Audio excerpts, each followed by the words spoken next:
Hey Yetta, what's my title? Sir Ken of Yetta Dekker. Moving forward with the Dekker team. Moving forward together with the Dekker team. We are excited to welcome you to another episode of Life's Inside Track. I'm Yetta Dekker. And I'm Sir Ken.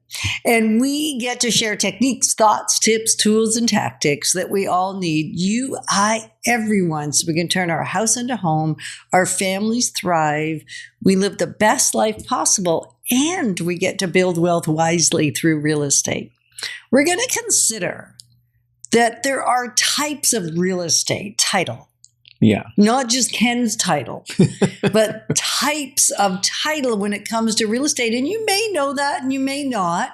And yet it impacts your rights and your responsibilities a lot. Yeah.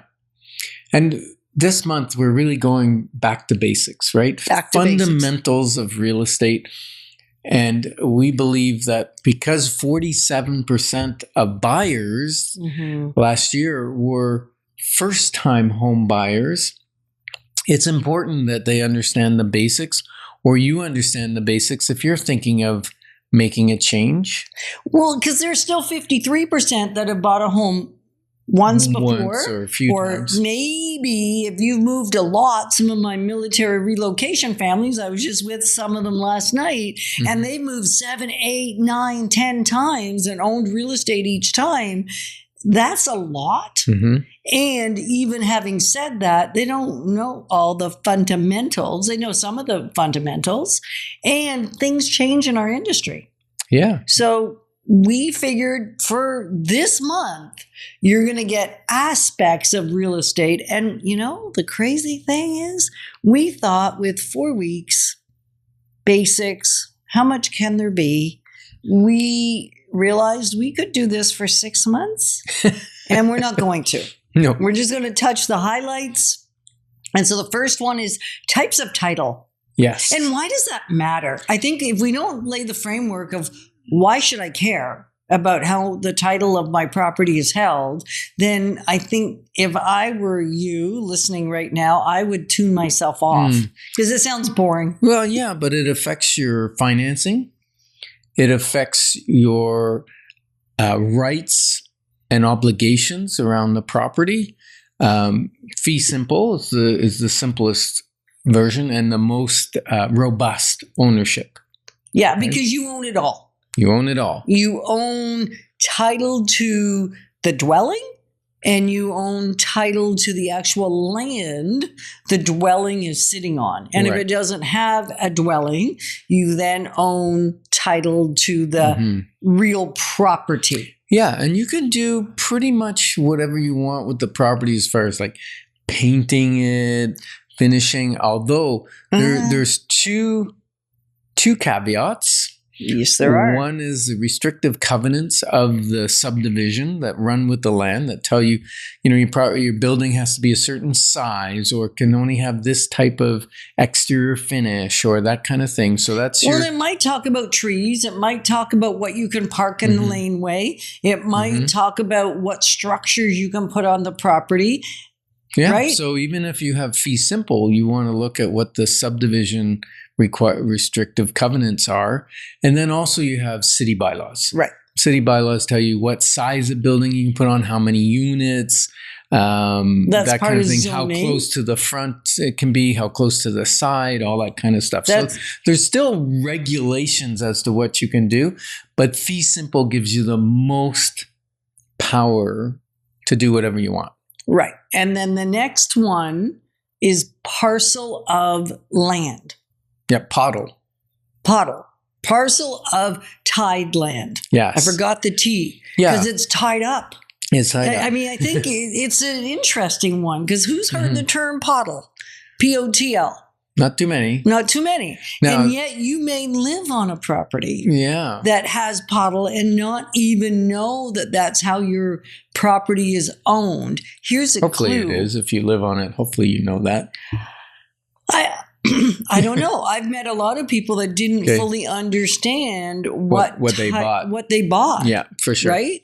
So what are your clues? There's 3 clues. Right. So the first clue, which is my favorite clue, is it probably has the word private on the street title rather than the word street, road. Okay. Right? It probably is. Now I'm trying to think of some of the privates in our city. There are many. Anyways, that's okay. So I'm just going to test your knowledge here. What other clues are there? Not sure? No. I know. This one's very obscure. The fire hydrants are red instead of yellow.